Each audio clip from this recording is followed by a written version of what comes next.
மதுவிலக்கு போராட்டத்தை திசை திருப்பியது EVKS இளங்கோவன் தான் என்று தமிழக பாஜக தலைவர் தமிழிசை சவுந்தரராஜன் குற்றம் சாட்டியுள்ளார்.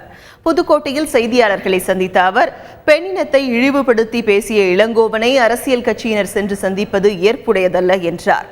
இளங்கோவன் பேச்சு குறித்து காங்கிரஸ் தலைமைக்கு கடிதம் எழுதியிருப்பதாகவும் அவர் குறிப்பிட்டார்.